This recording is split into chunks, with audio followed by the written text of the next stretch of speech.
We actually don't suggest couples to go into business together. Because think about it, most marriages, half of them fail. The vast majority of business partnerships fail. So you're taking the two biggest relational failures that there is, business and marriage, and you're going, let's do them both at the same time. You have a very, very, very, very multiplied chance of failure rate. We know every day when we wake up, we're working towards a common vision. Our goals are the same goals. Our vision is the same vision. You have this partner that's ride or die through thick and thin, and business has its ups and downs. And being able to go through the ups and downs with somebody that your partner, your person, it makes it all worth it. You guys are two powerful people, right? And you guys complement each other so wonderfully. You don't really see that often. It's incredible. Welcome back to the Takeover with Tim and Cindy. In today's episode, we are bringing you in on a podcast episode that we did with the 7-Figure Mentor. We talk all things what it's like being a couple in business, what our separate roles are, daily routines, and all things outbound marketing and lead generation. So if you have underperforming LinkedIn or outbound campaigns, you're going to want to lock into this episode. This was such a fun and insightful conversation. And trust me, ladies and gents, we went deep. If you want to see another side to Tim and I, if you want a little bit of a glimpse into our world, lock into this episode and I'll see you on the other side. Tim and Cindy, welcome to the 7-Figure Mentor podcast. Listen, I'm excited. I was telling you beforehand, I've been seeing this beard online for about a year.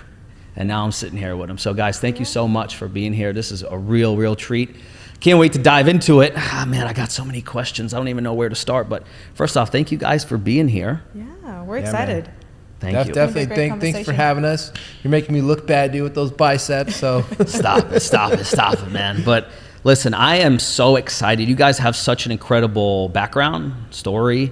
I've been diving into so much of your guys' content to just really get a great understanding. But I know one thing, you guys have a phenomenal company, Pima.io, which is really helping, correct me if I'm wrong, service providers. Can I put that on, is that fair to say? Yeah. Coaches, agencies, consultants really scale their businesses with outbound marketing. Yes. And that's so much different than what you hear in today's world for a variety of reasons, I believe. But let me ask you guys this. You guys have grown to multiple 7 figures at this point. What do you think is the biggest misconception that a lot of entrepreneurs have about hitting their first 7 figures? I would just say getting to that first, like, $85K a month, that's kind of like just proving out your offer and your product. And I think you just have to be willing to grind and do it. I think too many people want to get everything perfect. And then like, if I have the perfect offer, if I have the perfect webinar, if I have the perfect pieces, then, it should grow. Like, if you build it, they will come. And I think it's just like, just go out and do it, man. Like, just go out and sell it. We were doing a podcast with a lady the other day who exited her company for multiple 8 figures, and she had the idea.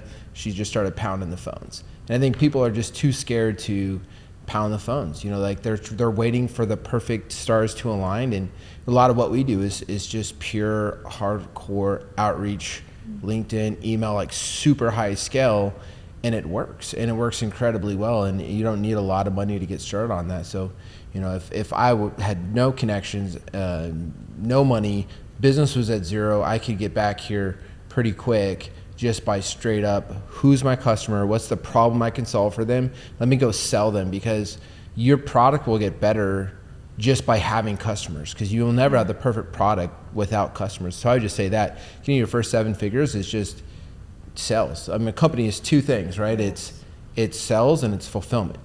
And so if you're only focused on fulfillment, then you're only half a company. It's like a body with legs and no feet. So I would just say just getting out there and just brutal, like whatever the heck it takes to to get customers, So I know for you guys back in 2020, you guys got married, right, in January of 2020. That was, congratulations, 4 years plus. But I also know some things happened in 2020 in regards to the businesses and so forth. And I was listening, I heard you were on the phone a lot during your honeymoon. All right, so I say all of this to say, you guys are here now, generated multiple 7 figures, but that's certainly not where it started with this business. Why teaching people outbound marketing, right? Like, what was that it was like, okay, that's the next move. So if you can, very briefly, kind of catch us up on what happened back in 2020 that even made you pivot, and then what made you say, okay, yeah, I'm going to teach outbound marketing. Yeah, I'll let you take it because, so Tim started the company, we call it Pima 1.0. What we have now is Pima 2.0, but Tim started the company and he was doing lead generation beforehand, and it was the exact same thing that we sell now, a little bit different. The missing piece though was fulfillment. So Tim is great at sales and marketing. And that's where he thrives, and he grew the company really fast just on sales. But the missing piece was operations and culture and the kind of company that you have to have internally to be able to sustain that success and that growth. So maybe Tim, you walk Devin through like how you grew to 243 monthly retainer clients in 18 months.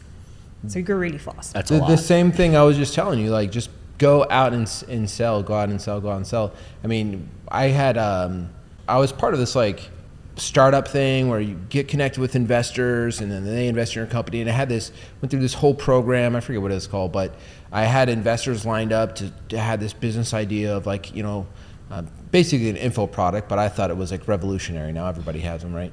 And so, but I had these investors lined up, and then it all backed out, and I was like, you know what? One thing, I don't need to go get $100 grand or $200 grand from an investor. I know how to do marketing, so let me just go launch a business. And so I kind of just launched a business from scratch. Didn't have money to pay my rent. Like I was like broke. Like investors pulled out. I had no revenue coming in, and that's what I advise people to do is just go out and hit the phones, go get customers. And I think it got to like 20K in the first month, and then just grew. And in 18 months, we had 243 monthly agency retainer clients that we had sold, but it had grown so fast, and operationally, I did really bad.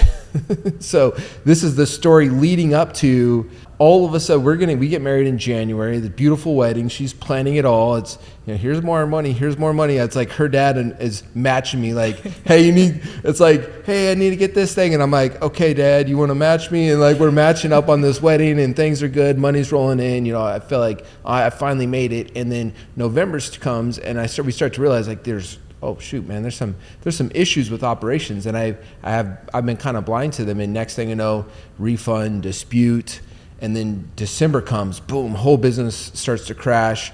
And then we get married in January. She has no idea that all this stuff is going on, and we're on our honeymoon, and essentially everything had crashed. And I'm like trying to save some of the bigger agency clients that we had, and I'm on the phone, and she's like, kind of what's up. And then after the honeymoon, I'm like, hey babe, by the way, the business crashed. And I think you kind of asked the question like, why outbound? The whole time this has been outbound, and it was just because I had an SEO agency before that. And I think just time and time again, I look at the story of that when I had my SEO agency, which I had given to my old partner, built that with outbound. Go to zero, investors pull out, zero, can't even pay my rent. Outbound, I'm at 20K a month, like that. Business crashes again. We lose our employees. Our employees are like poaching all of our clients, telling our clients to refund. Hey, they're starting their own agencies. We build it from scratch together again, and then outbound. It's like you can just grow and get clients super quick. So that's kind of answers both the story of how we got here and why outbound. I got to ask you some questions selfishly right now, because mine, very similar situation. Started my business, and I started my business working for free for a guy named Tanner. I started getting him booked on podcasts, and then people saw what I was doing for him, and they were like, oh, I was doing it for free. I don't know if I said that already, but I was doing it for free. But nobody knew I was doing it for free. All that they saw was I was traveling around with him, taking pictures, posting it online, and people were like, oh my God, he must be good at what he's doing. Yeah. Let me go and hire him. So I was like, oh, okay, like $7,500? Okay. Like 15K? Okay. And they was like, wow. So in the first month, I went from like 0 to 65K, and then the next month, 175. And I'll be honest, it kind of freaked me out because now I had to fulfill all of it. Mm-hmm. And one thing that I did, I took an unhappy client like very personally, and it kind of stagnated my growth for a few months. And I'm kind of still feeling it right now, if I'm being honest with you guys. So I understand the sales piece, like pounding the phones, sending tons of DMs, cold email that you guys teach and all this. But how do I make sure that while I'm doing that, the business doesn't crumble. And Yeah. here's the other piece that I find is like, it affects my mindset.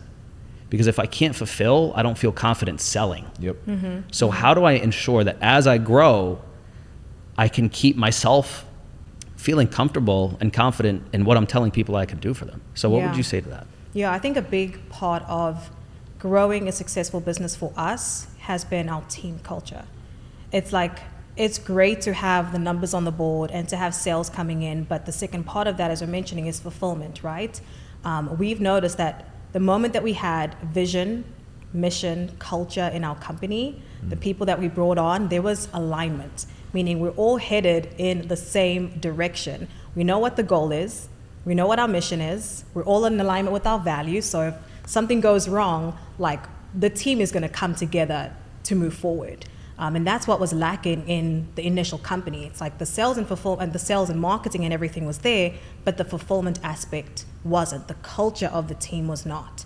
So when I speak to people about, and some of our clients, about what does it look like to build the kind of business that is sustainable, that doesn't have the ups and the down revenue months, it's like, it's getting really good about what is your team culture. And if somebody is like a solopreneur and they're doing it on their own, I think even more so how important it is to have the vision. What are you working towards? Like, what's my mission? What are my values? When I don't feel like getting up and fulfilling or doing what I need to do, like, what is the values that I'm kind of holding back on, right? Or falling back on? Because that's what's going to keep you motivated and sustained, even in the times when the sales are up and the sales are down as well. So for us, we've been really, really big on team culture. We hire and fire on culture, on values, bringing the right people on the boat so we're not in that same position. And I think when it comes to fulfillment, values also bleeds over into how you fulfill for your clients, right? Another part of that, I think, too, is like process. We're really, really big on process and systems. And I think having a process allows you to kind of disconnect from the emotional side of business, because business has its ups and downs. We have unhappy customers sometimes, like clients will, call frustrated. It's part of business, but our team is super big on process. So if I know that the process has been followed to a T, whether the client is unhappy or not, like, I know I fulfilled on the process. So at least that's what helps me disconnect, but I'm like you, I get emotional too. Man, it's like tough. part of business, but the process has helped us. Like, you keep going and you keep consistent if you know the process has been followed. If there isn't a process and you're kind of like up one day, down one day, and there's nothing to like check the box on, I think sometimes it's tough. You can get pulled into that emotional roller coaster of entrepreneurship. I want to ask you guys a question in terms of environment, right? Because you guys have been in Miami now for a long time. And the reason why I'm asking this question is because I think there's a lot of people listen to this show, watch the show. They've been in the same spot for forever, doing the same things around the same people. So for you guys, we were talking, you live in a very nice, beautiful area. It's kind of like, in order to live in certain areas in the world, it's like you have to qualify people to even live there. So the people that you're around are high-level people. So in your guys' experience, what has been the impact of getting around people that are on the same wavelength, the same frequency of you? How has that both enabled you to grow, not just in your business, but what I'm more interested in is, how has it enabled you to grow in terms of your mind and who you are as an individual? So I'll give you one example. The first time we made a big investment we call it just getting in the room, paid to get in the room. Like, you want to be in the room of people that are way beyond where you're at. And I'll just give you a quick example. There's plenty of them. We were just at an event in Key Biscayne where people, they exited their companies 100 million, 300 million, just like whole nother level. And that was, it was uncomfortable, but we got in the room.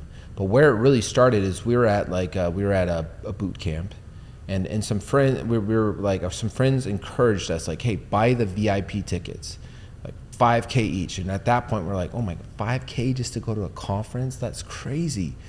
And we paid $5K each, so like $10K to get in this conference. And then we realized everybody around us, like, oh my gosh, these are all like super heavy hitters. Mm-hmm. And in that event, they had this offer of $40,000 to be a part of this bigger program. And it was like, okay, well, one thing too, if you do it tonight, you get to come to the Guru's penthouse here in Miami and network with everybody. And we're like, well, shoot, like, let's just do it. And then we got in the room, and we get in the room, and I'm making friends with people that are doing $500 million in revenue. I talk to these people to this day, and I think we were doing like $60K a month or something at this point. And one guy comes up to me, he's like, hey, how much revenue you guys doing? I'm like, 70, 80, like inflated a little bit, like, and then he goes, oh, 70, 80 million? Cool, what do you do? And in that one moment, when I'm like inflating my 60 to 70 or 80,000 a month, and I say that 70, 80, and he goes, oh, 70, 80 million, what do you do? And in that moment, like, our goal was to build a $10 million company and exit.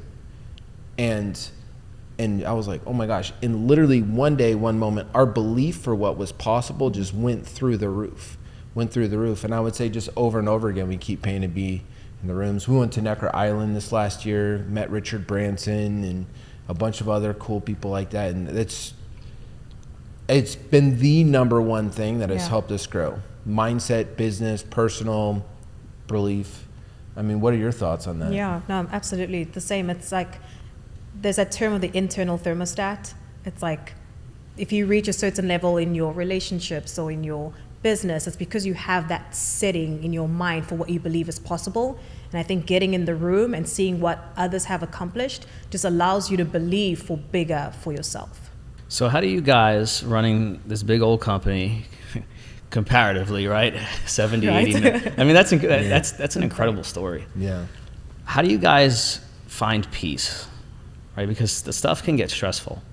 So what are some things that you guys do, whether it be meditation, I don't know, that just keep you guys grounded and enable you to show up for the team and the clients the way that I know you guys really want to?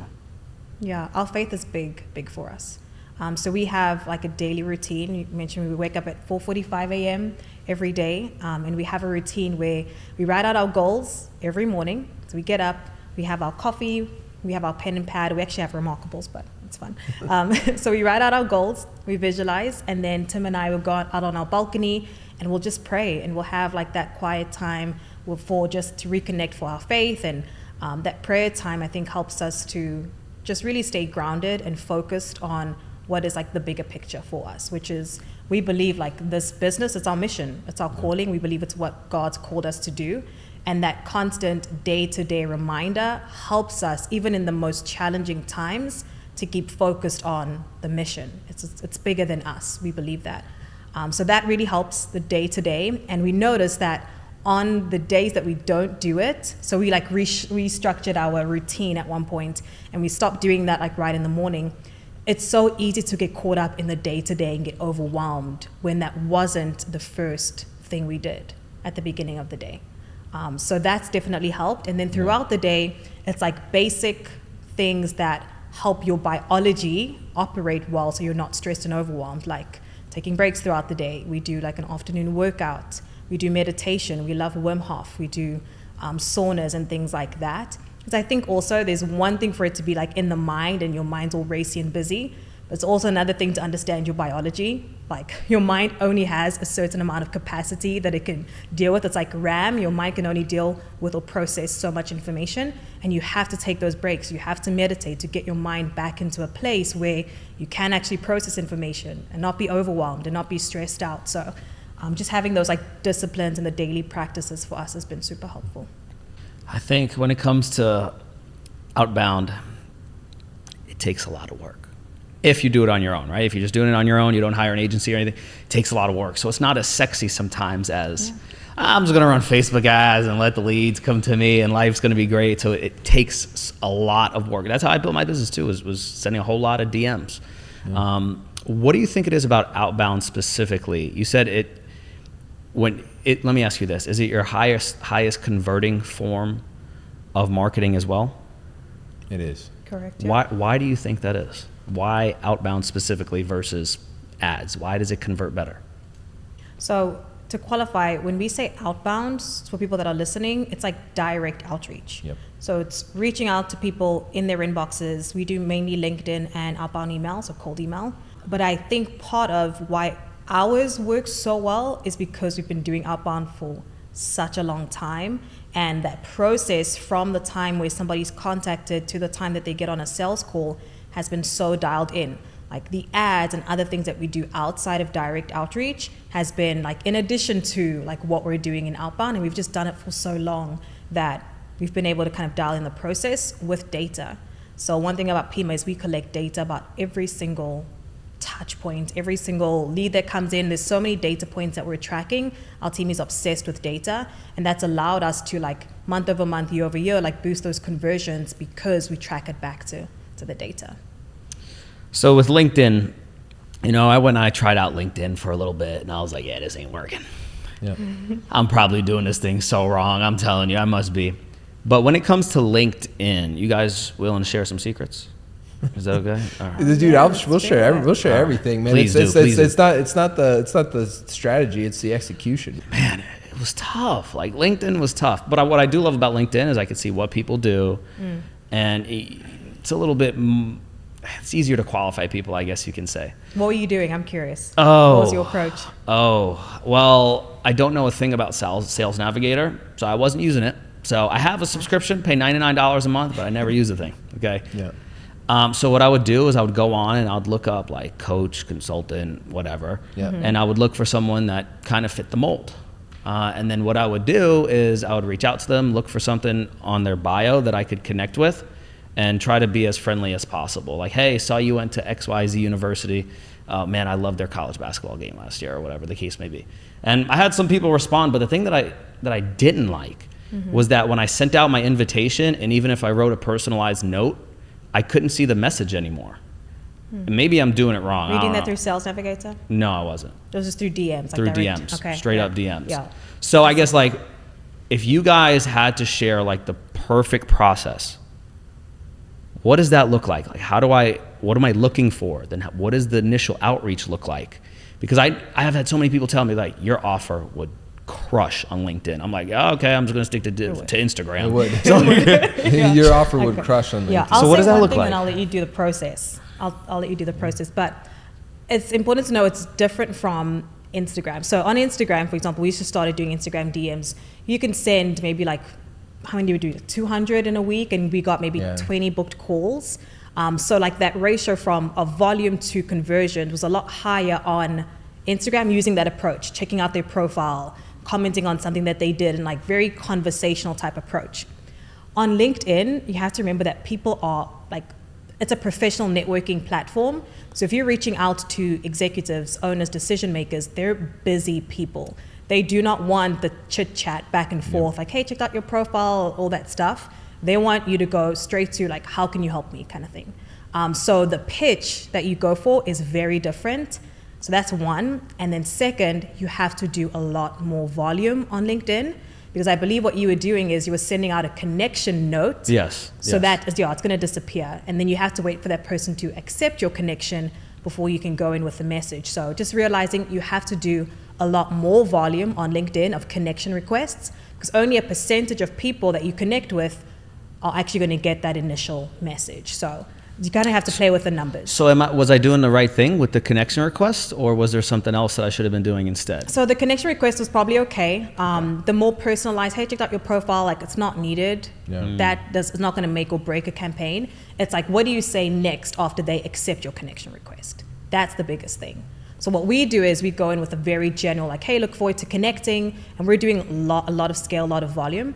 And then once they accept our connection request, that tells me, okay, they either want to chat or they're open, then I can go in with the actual pitch message. And the pitch message is not like a buddy, it's like, hey, this is the problem you're dealing with, here's how we can help, let's get on a call. Really? I would too say the number one thing is like, think about this too, because the two biggest mistakes people make, and this city, and we have a whole copy team, like the best copywriters in direct outreach, like, and we collect data on everything. We've done over 100 million outreaches. We do about 5 million like messages a month right now, so it's pretty crazy data on all that stuff. What we have found over and over again is that the friendly buddy thing does not work. It does not perform, and we have tested it many times. The two mistakes people make is they either do the buddy, hey, I just want to network, I don't want to be spammy. Like, well, cool. I guess you don't want to grow your business, right? Or they do over, hey, I do web design, I do this, do this. Please let me know if you need anything. They sell all their services. Where you need to go, if you have a busy CEO, a busy owner, is you need to directly speak to them. What is the thing that is keeping them up at night, eyes staring at the ceiling, frustrated, stressed out, and if you can speak to that conversation, that frustration happening in their head, say, hey, if you're dealing with this problem, we've helped other people get X, Y, Z. If you're open for a quick chat, straight, direct, you're not telling all the list of services you have, you're speaking to that problem, you're saying, maybe you do, there's some other sophistication to it, but that's the really big thing. You do that at scale. Now, why does that convert well? Well, okay, think about it. If I'm buddy, and then I get a meeting from that, I'm gonna get a tire kicker. If I'm like, here's the list of my services, and I get a meeting from that, which you're probably not gonna get many meetings from either of those strategies. But even if I do get it, it's a very generic, but if I'm speaking that problem, that frustration that they're dealing with right now, they're like, dude, yes, please, can we meet? I need help with that. Now, guess how that sales call goes? So that's the big key, is that direct pitch, and it has to resonate with an emotional problem that they're dealing with. Because if you can do that, and then you now do a warm-up video before they book a call, you do a warm-up video that speaks to that same problem and preps them for the call, and then the actual sales call itself is in alignment with all those things, you're gonna have a very high conversion rate. And I think that's why our ad-free outreach converts so well, is because we start with that direct pitch. But also, just volume-wise, direct pitch performs the best if it's executed well. So on my initial outreach, is it just the direct pitch? Or when I send that connection request and I add my little note, is it the direct pitch, or am I first saying something a little friendly and then waiting for them to respond and then going into it? Correct, yeah. So first initial contact is looking forward to connecting, or something really simple, would love to connect. So you keep that very simple, because you want the most number of people to accept your connection request. If I go in with a pitch and the connection notes, I'm going to have very, very low percentage of people that actually accept that. So just think about the initial goal is to get somebody to accept my connection request, and then once they accept, I'm going to go in with that pitch. And then, of course, with Sales Navigator, you can do an InMail, which is pretty cool. There's other ways you can do some group messages as well. With InMail, if you're sending a message, it's going to be the pitch in the InMail. Yep. And that's for volume. You're going to want to do connection requests, send message, because you can send messages to group members. So you join groups and you can send messages to them without connecting, and then InMail. So if you have Sales Navigator, you want to do all three of those things, you can do about 5 times the outreach if you do those things all together. What impact does, because I was checking out you guys' LinkedIn, and you had some pretty cool featured sections. Is that important, the feature section? Because it's kind of like the highlight reel, I think, if I'm not mistaken. Is that important, or should I really not pay too much attention to that? So when it comes to direct outreach, it's less important. If you're doing reach outs, what the most important thing is your profile picture, your banner, the headline. Back in the day with LinkedIn, you used to do the very overly salesy, I can help you get 500 meetings and stuff in the headline. You want to keep it as basic as possible, something like CEO at podcastguests.io, right? Something like that in your headline, really simple. You want to try to not be salesy in your profile, because if somebody sees you're overly salesy in your profile, they're not going to accept your connection request. But something like a featured section can help to build authority, so it's nice to have, but not a need to have. Got it. Okay. And what about recommendations, or I got people that left me a review or whatever. Yeah, those are nice. You can see my naivete when it comes to LinkedIn. Is that important? Because my methodology is okay, I want to make sure my stuff is dialed in, so when I do reach out to somebody, they check me out and that person left him a review, he must be legit. Should I even be spending time there, or is it okay, just get the picture, the bio, and just start pumping out messages? What would the approach be? What would you say? I just make sure the whole thing's full. Make sure it's full. Make sure the whole thing tells the story, but don't over obsess about it. Number one is copy has to be freaking awesome. Make sure you're not salesy, but when they come to you, they're like, oh, this dude's been here for this many years. He has this background. Oh, I can see how this guy could help me. And they get everybody on your team, everybody you can possibly get on their team, to put their LinkedIn accounts into the outreach, because it really is. If I have 10 people on my team and I'm like, hey, can we use your grandma's account too? Like whatever, like just get as many LinkedIn accounts as you can, make them all look pretty good. And then just volume of outreach. It's a volumes game. Volume of outreach. Sure. Put sales nav on all of them. Do, in-mail group that, like if I can do, 100,000 reach outs, then I can test a message and within a week or two know, A/B test which one performs, and you can dial in your outreach super quick. I'd say one of the biggest mistakes people make is they don't do the volume that's necessary. And when you don't do enough volume, you don't have enough data to make data-driven decisions, so you end up being like making a lot of emotional decisions because, I don't know, this one works, but if you're not doing enough outreach, like you just don't have enough to know what's actually working and what's not. So I would say that. Do all offers work on LinkedIn or no? That's a good question. All of our clients that we do it for and that I've seen success, it's service-based businesses. So you have to be selling some kind of service. If it makes sense for you, we always say like, you want to book appointments. You don't want to send people to landing pages or send people to webinars. What works best is if you have an offer that you can sell like over Zoom or over phone call, right? Because the ultimate goal is to get people to book appointments. So for most people, LinkedIn works great because they can send them to like some kind of appointment, a Zoom call, and then they can sell like a high ticket offer. So for high ticket offers, it works great. High ticket SaaS, service-based businesses, that kind of thing. So I'm sure there's other companies that do what you guys do, something similar in the same area. What makes you guys unique and different?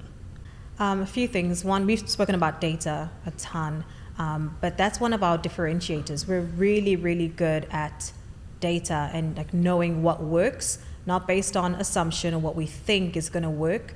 We get outreach to produce and we get it to work every single time because of data. I mean, you can't lie with the numbers. The numbers always make sense. Yeah. And I think that's our big differentiators. We've just done so many reach outs across so many audiences, and we've been obsessed with the data from day one that we can backtrack messages that worked in 2020, see if they still work in 2024. And we've just been obsessed with the process, but also the data and how that actually produces or translates for a client. So that's our big differentiator. It's not based on assumptions. It's all data driven. We're obsessed with the process, but also obsessed with client experience. I like this stuff. I love the talk about client experience. I really do, because whenever I watch podcasts, it's like, how do I just generate $1 bazillion? And it's like, what about actually delivering to the client? So thank you for bringing this conversation up. Okay, cool. So you guys do cold email as well. First thing. Big time, yeah. How do I write the perfect subject line? I don't know. What are your favorite subject lines? Are there like go-to subject lines that you guys know BS or like, I've had to choose 3, it would be this, this, and this? It's a tough one because we've tested quite a bit on these as well. I think it also depends on the offer and it depends on the audience that you're reaching out to. So it's interesting, like more recently, we've seen subject lines like quick question or you insert the person's name and question mark. I think the biggest thing with subject lines is how can you differentiate your email in a sea of like 10, 20, 30 emails that somebody's going to get that's going to get them to open it up. So if you can make yours seem different than all the other generic emails, that's key. Quick question always works and it works great. There's kind of like a new format that we're seeing work pretty well as well, where it's the person's company name. So say it's like podcastguest.io plus pima.io ? So it's like, it's a collaboration. Like, what's that about? So inserting the person's like company name, that works really well. That's a free value for you guys. Test it out. See if it works for you. What are some other ones that you can think of? Yeah, I think one of the biggest things that gets, like, it doesn't matter what your subject line is if you don't have deliverability. So I would say the number one thing is you could easily send out 1 million emails, but they're all going to land in spam. So I think that one of the biggest things right now is understanding the technology of scale, how to actually get deliverability, because what's going to happen is a lot of times the people are going to send out a bunch of emails, like, my open rate's only like 10%, it's only 15%. What's going on here? They're going to test all these subject lines, and I'm like, I can't get my open rates past 15%. The whole time is like, because your deliverability is horrible. We go in there, we fix the deliverability, the same subject line now is getting 40% open rates. So I would say deliverability, and if I had only one subject line I could use for the rest of my life, it would be quick question. Lowercase.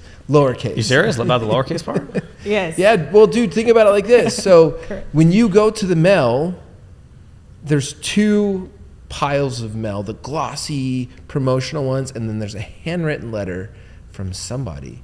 Which one is going in the trash, and which one are you going to open up?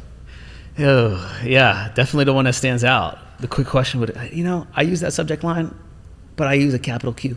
I'm going to go change that. See, that's the thing. I love doing like lowercase and like very casual. I love casual type emails because you want your email, and we have, by the way, we have some of the best show rates in the industry. Like our show rates for our sales team's like 85% right now. Wow. And it's because we want every text, every email, everything to almost look like and feel like it's your buddy that just sent you something. Man, I'm so glad you guys said that. So I have some people overseas that work for me in the Philippines. I know you guys, tons of VAs, right? I love people to work for me from the Philippines. They're great.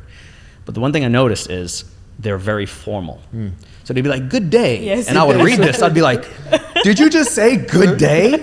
So the number one Hello, rule. kind sir. Hello, kind sir. Good day, madam. And I'm like, all right. So the number one rule that I came up with is like, we have to write like we're talking to a friend. Yes. And that's like just the number one thing for me. So That's good advice. You got it. Yeah. I heard that from Marie Forleo.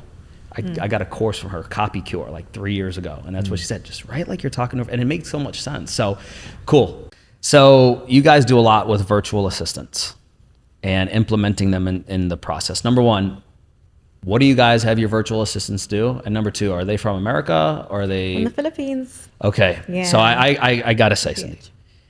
There's probably some people right now that are like, well, there's all of these problems. There's some people that are saying, well, I'll tell you some of my experiences.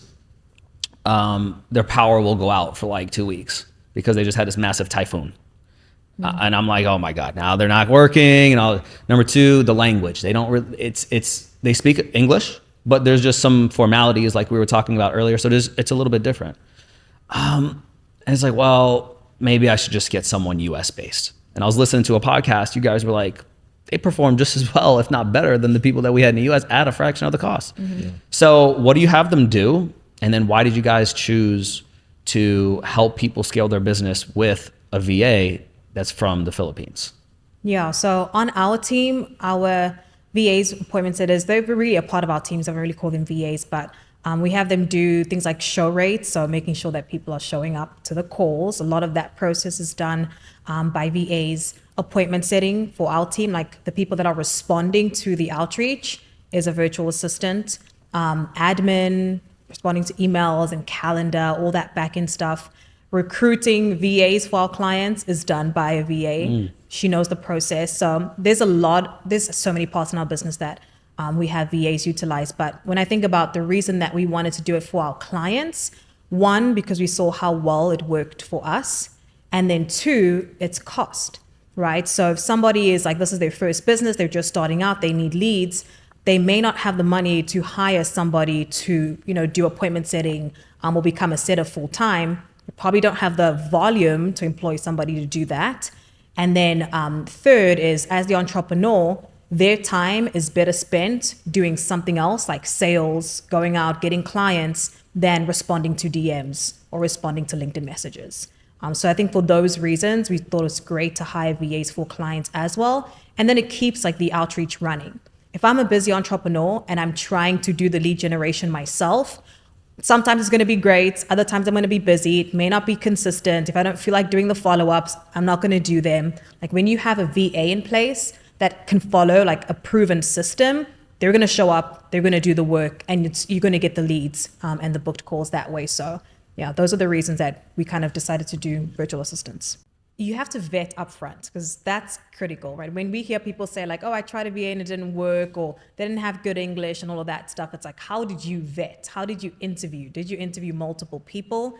Did you have requirements for the things that they needed to have in place before you hired? So it comes down to like process and system. But when we're vetting for VAs, we're asking them questions through interviews, right? So I can see both their written and their verbal communication.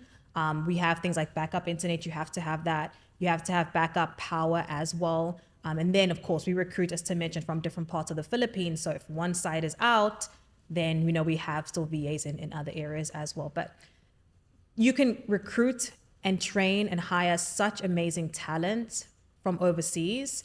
It boils down to, do you as the entrepreneur know how to hire, know how to train, and do you know how to have them follow a process that can be consistent? Because oftentimes, there's really bad employees here in the US. Of course. It boils down to you're going to find bad talent anyway. How are you as the leader managing, overseeing, and ensuring that they're actually following systems? So what does that look like with the hiring? How do you guys handle that hiring process when it comes to an appointment setter, VA, et cetera? Yeah, so for an appointment setter specifically, we do group interviews. So what we do is on the application, we have them write out messages. So what would it look like to pitch a coach with XYZ service? So we have them write it out. I always qualify, don't use ChatGPT because I can reverse engineer and I know it's going to be a ChatGPT message. So qualify that in the application. From the people that pass that initial written screening, and I can see, okay, they have good written communication. We then do group interviews. So we'll have maybe 5 or 6 VAs jump on a group call, and I'm asking them questions like, what's your biggest strength? Basic questions. What is a weakness? And just seeing self-awareness. I love this question for appointment setters is, if you send out an outreach message and someone says no, what do you say? If they tell me I'll wish them all the best and keep it moving, probably not a good fit for us because I want somebody that's persistent and proactive and is going to convert a no into a yes. So I'm kind of interviewing for those kinds of qualities. Are they resilient? Do they want to show up? Are they excited? Do they have enthusiasm? Once I vet for that, we usually have 2 VAs jump on for one role. Yep. So we call it the rule of 3. If I'm the one that's training, I have 2 people under me, and I will have them run for about 2 weeks and see who performs the best.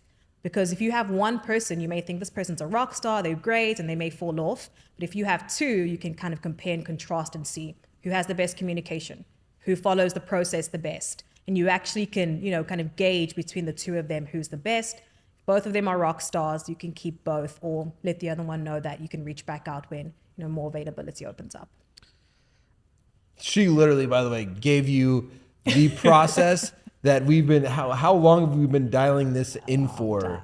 Yeah, how 5+ years. How many VAs have we hired? Hundreds.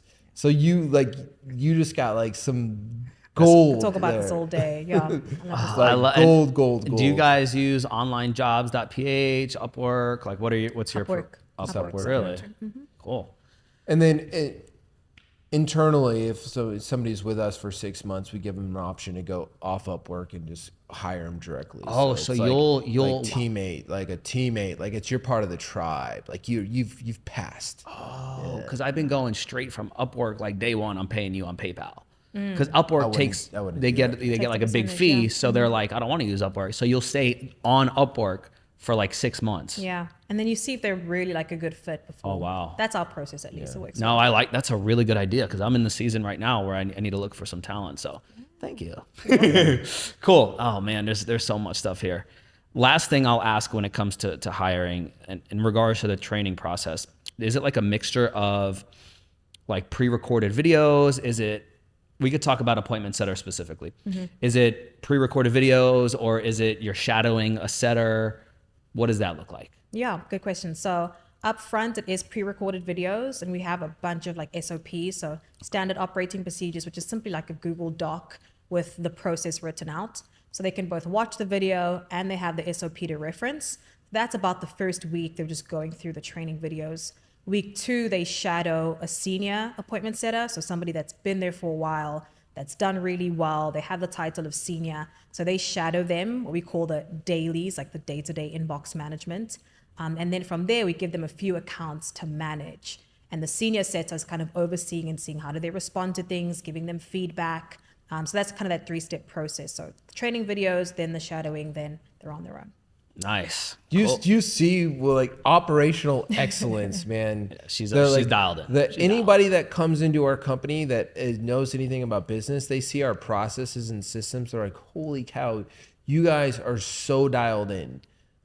Just so dialed in. We've never seen a company. We have some bigger clients where we're doing their marketing and they'll have a consultant come in and just double check all their marketing channels, and I'm like, we've never seen a company be this organized and this dialed in. Let me ask. She got the same types of processes around the house. She got to put the shoes in a certain area. Come on, I know you got all of these. I mean, No shoes in the house. I would say like our house stays pretty clean, but I would say mostly it's just when it's like there's two sides to Cindy. There's like freaking game on. There's boss. There's like boss Cindy, and just like when she's in that mode, you do not mess with her. She's like laser focused, man. She's like a lioness. You ever seen that lioness going for the prey, and it's like don't mess with her. Like she's fierce, man. She's fierce. But I think, outside of that, she needs time to just like let go of it, recharge, like, cause she's a very, very intense human being, and the best co-founder I could ever ask for. Cause I'm very ready, fire, aim, cool. So throw it out, chaos. And she's just like brings an order to it, that is just going to make this company grow, and never stop growing. That's so sweet. What do you guys enjoy the most about, obviously, co-founders, but you guys are married. What do you guys enjoy the most about doing business with the person that you also love? Love this question. It's just being in alignment. We know every day when we wake up, we're working towards a common vision. Like our goals are the same goals. Our vision is the same vision. You have this like partner that's ride or die through thick and thin, and business has its ups and downs. Like people see social media and social media is awesome, but like real life day-to-day business has a lot of challenges. And being able to go through the ups and downs with somebody that's like your partner, your person, it makes it all worth it. And in seasons when it is like really difficult, you have that person to support. It's like we're better together. And Tim and I have very, very complementary skills, right? He's great at marketing and sales. I'm great at operations. So that dynamic works really well. And I know that he always has my back. The intentions are good. They're pure. And of course, there's a lot of like business partner relationships that maybe don't work out because one person has these goals and vision, and another person has this lack of alignment. So alignment is really, really big for us.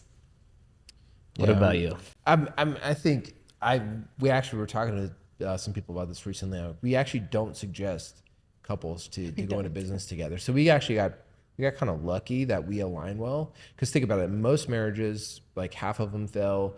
The vast majority of business partnerships fail. So you're taking like the two biggest relational failures that there is, business and marriage, and you're going, let's do them both at the same time. Like you have a very, very, very, very like multiplied chance of failure rate. And so this was never like let's do a business together. It sounds fun. This was like, I saw she had an entrepreneurial gift, and I was like, I want to just see you do whatever you do. Like I want to be like, I feel my mission from God is to make sure you reach your full potential. And same for hers. Like she supported me. And then it was when that business crashed in December of 2019. And then January 2020, she's like, what if I helped? What if I helped?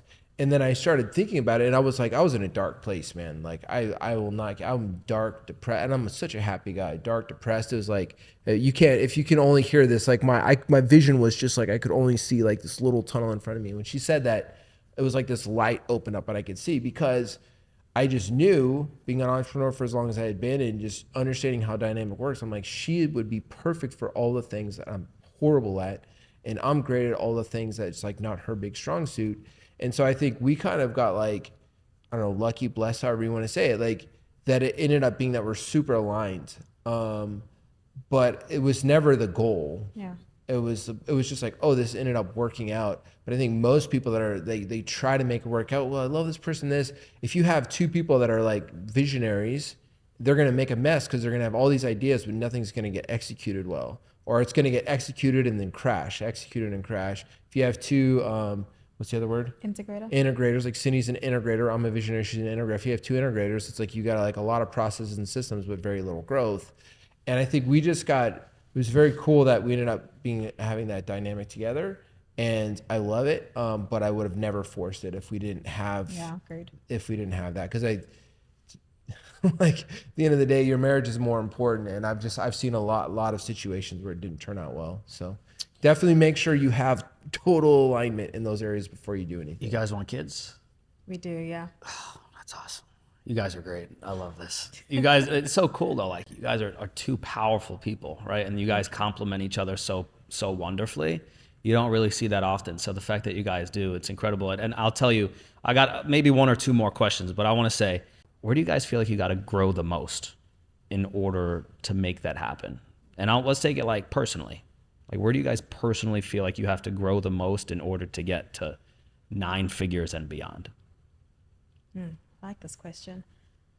I'm really big on self-reflection. So that's something I've reflected about, like the person that I want to become. She's very emotionally resilient. So I'm resilient. I've been through the works in life. And I think entrepreneurship, when you go through it year after year after year and you don't give up, you become resilient. But I think that next level is that emotional resilience for me. And that's something that I look up to for Tim. It's that word that I love is equanimity. So it's like no matter what, you don't go too high, you don't go too low. You're just this calm, confident, regardless of what happens.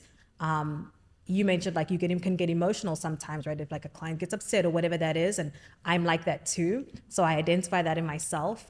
If like one of my teammates is not happy, I can take it really personal as well. So I have that like very caring, loving side of me. So I think that emotional resilience on a personal side will allow me to be that next level Cindy that I want to become. What about you, Tim? Yeah, I mean, I'm still thinking about how to answer that because I'm, processing. I would just say, man, it's like I could give you like just an answer that would probably sound good, but I think the real answer would just be I don't necessarily know, because I feel like the biggest growth points for us has been when we made friends that were already there, and you start to, I would say that is just making, because like we recently did this event where it was super like, these are like ultra high net worth people in the room, and we're like, it was actually kind of uncomfortable. We're very good with people, and like, why are we feeling so uncomfortable? And I was like, it's good. Like, so I would just say like getting in the room, just keep getting in the room where it makes you really uncomfortable. Cause I think just biologically speaking, the way that we're so whatever the words are, like when I'll just say it's simple terms, cause that's what I know is like when we're like, people are like, have in all of history have been like in tribes and little groups, and like you become like those people biologically proven like that you're around. And I would just say, just probably just being around more of those people, making friends with more of those people, making sure that, we're doing dinners with them and we're hanging out with them and we're doing birthdays with them, because I think that's the biggest thing is you become like those around you for sure. Hanging out with, like doing podcasts like this, meeting cool people like you. I just think just normalizing, like you realize that so many people, you have like everybody listening to this, you have so much more capability and potential than you ever could possibly believe. And a lot of your limiting beliefs, what you believe is possible, was given to you through parents and growing up in the environment you choose to be around. And the only way to break that is to really get in the rooms. So I would just say, just keep getting uncomfortable, because I don't know what that dude looks like that needs what he looks like, how he is. I have some ideas, but I don't know what he looks like, but I know I'm going to find him. So guys, this is incredible. I've really enjoyed this conversation. We've covered a lot of stuff. This has been a lot of stuff. They usually have a clock up there, but they don't. So I was like, screw it. Like, we got 2 hours. Let's do this thing. I have no clue how much time has passed. I will find out. So I was like, oh, well. But where, if people are listening to this and they're like, man, I really want to work with Pima, what is the next step? Good question. Yeah. Just go to Pima.io, PEMA.io, and we will hook you up. And go, we run a podcast, so like go to Pima.io, and you meet with our team, like best team in the biz. When we take a client on and we do turn clients away, that's not like a marketing, we turn some clients away. Like, no, like legit, if we can't help you, we'll tell you that, because every client we take on, it works. If you're like, dude, I'm super broke right now, like I don't have credit, I don't have anything, check out our podcast, The Takeover with Tim and Cindy. Yeah. We literally give out so much free information. Check out our YouTube channels, because like dude, if you're like super broke but you got that hustle grind mentality, like we got enough free resources. We have people reaching out to us like, I use your strategy, and I'm getting meetings and clients. Thank you. And then, hey, after you got enough revenue coming in, then come hire us. So that's the 2 places I would go for sure.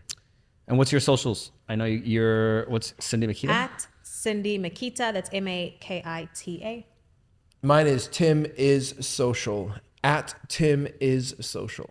Well, guys, thank you so much for being here. incredible. I've had a lot of fun. So thank you You're guys. such a good interviewer. Yeah, man, this has been incredible. Such a good, that's a gift. Oh, You have a talent. well, So thank it you. was an I incredible appreciate it. We're going to conversation. have to do a round 2 if you guys are up for Let's do it. it. Well, thank you guys for being here. Awesome. There you have it. We hope that you enjoyed listening as much as we enjoyed recording this episode. Ladies and gents, if you need sales meetings, make sure that you click the link right below this video so that we can learn more about your business, build you out a custom strategy, and finally start getting you on calls with vetted decision makers. We're launching hundreds of campaigns every single day that are seeing incredible success on LinkedIn and outbound email. We want to meet you. We want to learn more about your business. So click the link in the show notes. And if you've been following the Takeover, if you are a loyal follower, subscriber, listener, we want to say thank you. Make sure that you connect with us on all social media platforms. We want to meet you. We want to learn more about you. And we're so thankful that you continue to support the show. We put on the show for people like you. So on behalf of Tim and I, again, thank you. We'll see you in the next episode. Bye for now.